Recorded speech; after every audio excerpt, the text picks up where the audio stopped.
Huge win for the Philadelphia Eagles. This was a Saquon Barkley homecoming game, and he played well in this one. Let's take a look at Philly's top 5 graded players on the day. Wide receiver A.J. Brown's at the top of the list with an 89.4.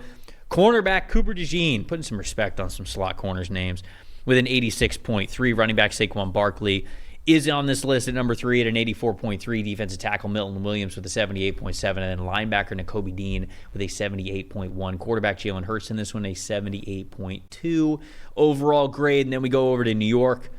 Dexter Lawrence at the top of the list, as he has been most of the time this season, it feels like, 83.7. Edge rusher Elijah Chapman with an 80.1, and then Brian Burns at number 3 with a 78.2. 4, Andrew Phillips, their cornerback, with a 77.1, and then safety Tyler Nubin with a 76.1. Quarterback Daniel Jones, a 62.8 overall grade in this game. Got replaced by Drew Lock as the game was winding down. Dalton Stats told the story. What do we got? Well, as you see from the top 5 for the Giants, all being on defense. Their offense, just like we mentioned the Raiders needing to be rebuilt, their offense, other than Malik Neighbors, just needs to be rebuilt. 2.2 yards per play for an entire game is, I don't know that I've seen that yet as far as I've been doing both of these shows. One drive in this game for the Giants that was longer than 21 yards, 15 design carries for 52 yards, no completed passes over 11 air yards. I talked before about the Falcons living in the bubble. The Giants are living dead in the center of the bubble, and a very small one, because there is just no explosiveness. There's not much up front. There's not much threat when it comes to the quarterback. We have hit the point in the year I think we thought we were going to at some point with the Giants.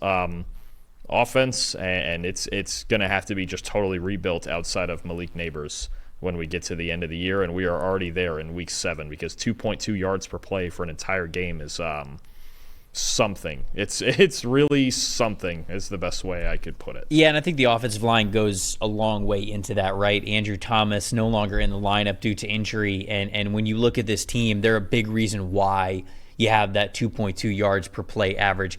37.4 run blocking grade as a team. That was worst in the league in the NFL in week 7. 4 out of their 5 offensive linemen had overall blocking grades in the 50s.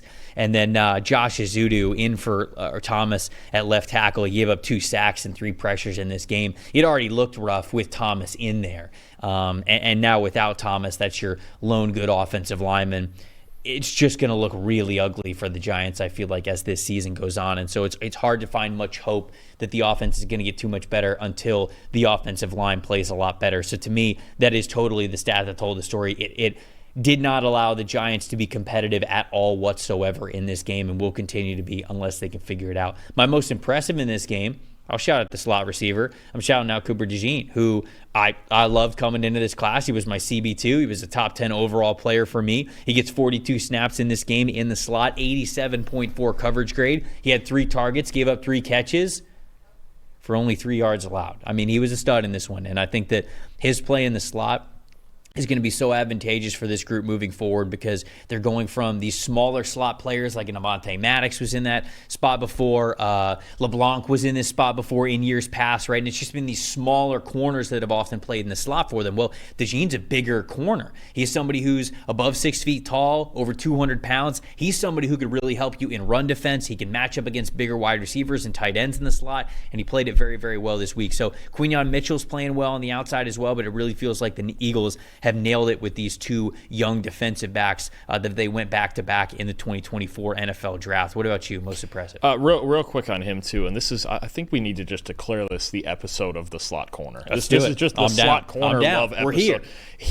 I don't think there was a better fit in the NFL draft than him going there when they had already drafted Quinyon Mitchell, because over the last 2 years, slot coverage was pretty much the Eagles' giant Achilles heel. They were dead last by a mile in slot coverage grade over the last 2 years, and I was a firm believer with DeJean that he was not a safety. Do not put him at safety. He is a corner. One way you want to put him in the slot, fine. He's not a safety. Leave him at corner in some capacity. I know he was hurt in the preseason. He had obviously the leg injury that he got drafted with. But now it is no coincidence to me at all that he gets put in the starting lineup in the slot, and their defense looks a lot better. Because he's a great football player. He's a great tackler, like you mentioned. That's why he only gave up 3 catches for 3 yards. great cover guy, great technique. I loved everything about him at Iowa. And when people were talking, oh, no, he's a safety move. No, he's not. He is absolutely not. You could put him in the slot because you have Quinyon. That's great. But that's where he needs to be. And he's already in two games into in a more extended role, made their defense a lot better. I'm going to roll it back actually to my most disappointing first real quick. On that offensive line, John Michael Schmitz, a guy last year who was drafted second round, big expectations. Was he the first center drafted last year? Or was somebody? I couldn't remember if he was the first one drafted or not. No, I don't think so. Late Tippmann the first? Oh, I think Tippmann went before. Tippmann went before him, and then Schmitz. But look, when he was in college, he was the best center in the country. Heavy outside zone kind of scheme at Minnesota. Really good athlete, but it just has not worked through a year and a half. All right, 36 centers since the start of last year have played at least 500 snaps. He has the third lowest overall grade and the lowest pass blocking grade, and the run blocking isn't much better because honestly he's in a system that doesn't fit him. He's a zone scheme center playing in an offense under Brian Daboll that runs a lot of gap and a lot of more power schemes like that. I think he's a talented player. I don't think it's a great fit in this offense, and in pass protection he's just having a hard time against these bigger defensive tackles inside. It's been a consistent thing. So we've talked before about Evan Neal struggling, and now he's not even playing at all. John Michael Schmitz, kind of the same thing, kind of encapsulates just everything going on in that Giants offensive line that's really been a problem for him. My most disappointing, Eagles on third down, man. They're such a strange team. They rely so much on the tush push, and I feel like they build their conversions around it. And I can understand that a little bit, but I think they're taking it a little too far now at this point. This team's 1 for 13 on third down yesterday.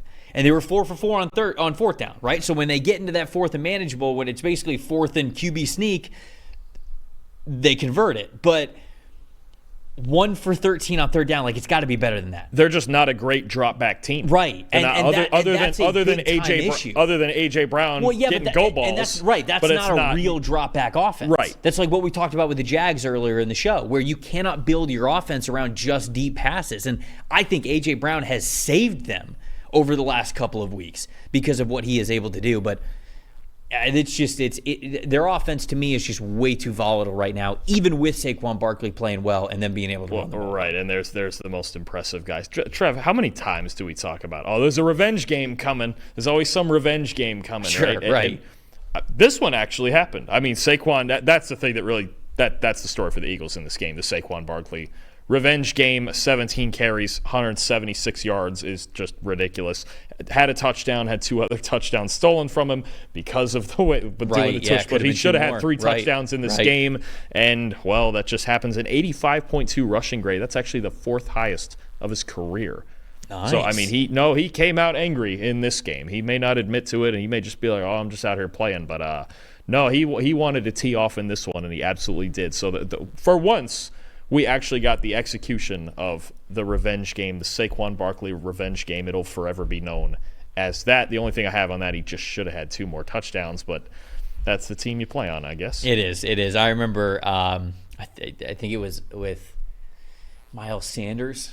Jason Kelsey was on their podcast, and he was like, every time we would get it down, every time we would run Miles Sanders and we would get it to the 1-yard line, he said he would look at Sanders and he'd be like, I'm so sorry, man. You know what we're about to do. You're not going to get the touchdown. We're going to QB sneak it, and we're going to make sure that we get in the end zone. So it's just a byproduct of playing on the Eagles. But when you have a great rushing grade, that's what PFF's for, right? To make sure that you get that recognition there.